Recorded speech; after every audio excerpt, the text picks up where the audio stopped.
how does the youth soccer pyramid work? I'm so confused. I'm the college soccer guy and I help you play college soccer. Let's talk about the youth soccer pyramid.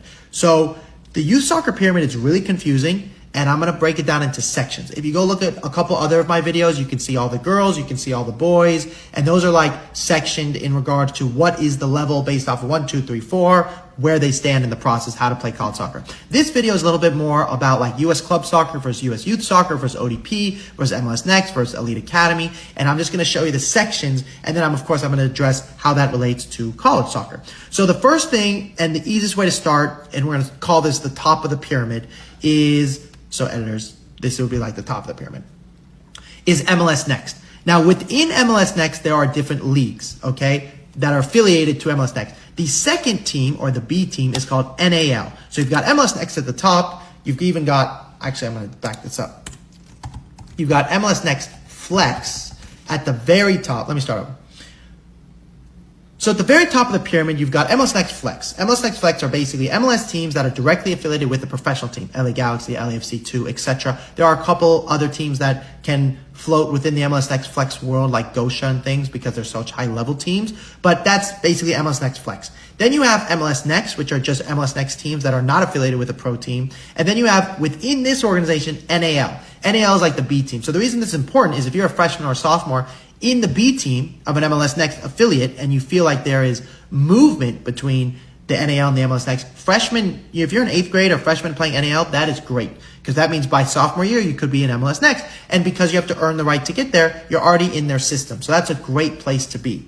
Now, below NAL is a new league, very new, called RAL, which is kind of like the third tier of the MLS Next category, which we're going to put over here. Here's the MLS Next category. Okay, then you have US Youth Soccer. Okay, inside US Youth Soccer, there's another one called Club Soccer. We'll talk about that. So just think about it like club. You're part of a club, yay. Youth soccer, you're a little kid, like a baby face, and that's how you'll separate the two, because they're called like US Club Soccer, US Youth Soccer. It's very easy to confuse them. So think club, like I'm part of a club. Youth soccer is like I'm a baby, even though, just to help you remember them. Okay, so within US Youth Soccer, you've got ODP, ID2, PDP, and this is basically like all-star leagues within your region. They cost a fee in addition to your club team. You go be a part of them. You play against other ODP teams or other teams like it. There is a slight path to the national team this way, because you're the best in your region. But ODP just doesn't have the weight it once did. And so you're not really going to get recruited from ODP, but it's a great thing to put on your resume or on your accolades when you write an email saying, I was selected for ODP. That's a great thing. So if you ask me if it's worth the money, if you want to play college soccer, it's worth the money. Now, within US Youth Soccer, you've got E64, EDP, DPL, RAL, and NDL. Oh, I got to redo this. Hold on. Within US Youth Soccer, you've got E64, EDP, DPL, and NDL. Okay, so basically the truth is if you're playing in any of these leagues, you have to aim for low-tier Division III soccer. That's just what those mean. You may not like it, but that's the reality. They will not come to your games. They will not come to your you guys don't go to many showcases, and so they don't come, and they're not coming to your state games or your region games unless it's a local, smaller D3 or NAIA school. That's just what the deal is. That's, of course, a bigger statistic. You could argue there's exceptions, but I just want to tell you, like, on the broad masses, because if you go, I'm going to be the exception to the rule playing E64 and play D1, frankly, like, don't go to a UCLA camp. Don't go to any Division I camps. Only go to Division III. If after the Division III camp, the coach says you're Division I level, then switch club teams, and you're going to have to move on probably unless your club coach is going to help you. And there's, of course, exceptions. If you need help, give me a call. We can talk about it. Then you have US Club Soccer. Okay, I'm part of a club. Okay, this is ECNL, ECNRL, NPL, and there's a new one now just in Texas called USCRL. So basically, if you're playing ECNL and ECNL-RL, there's definitely a chance to play Division 1, Division 2, Division 3. ECNRL is more Division 2, Division 3.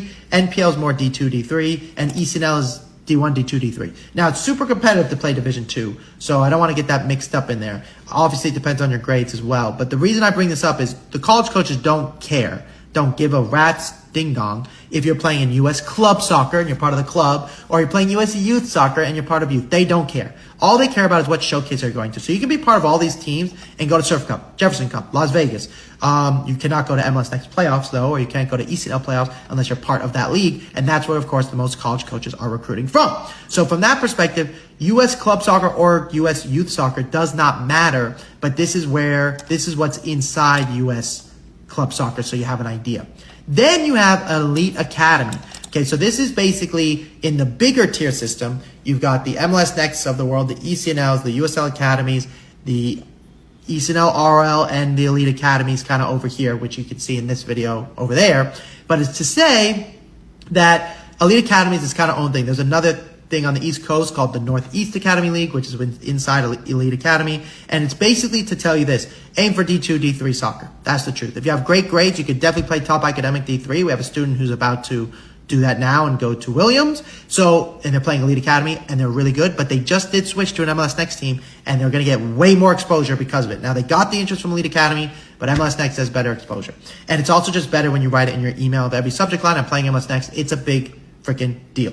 So within this, you've also got DPL and NDL. NDL is only in New England and Texas for now. And DPL is basically you got to aim for low tier D3. You could do top academic D3 like we did with one of our students, but it's really difficult. I'm very proud to tell you we have a girl who's going to Kenyon from DPL. It was a lot of work, but it is possible if you put in the extra work.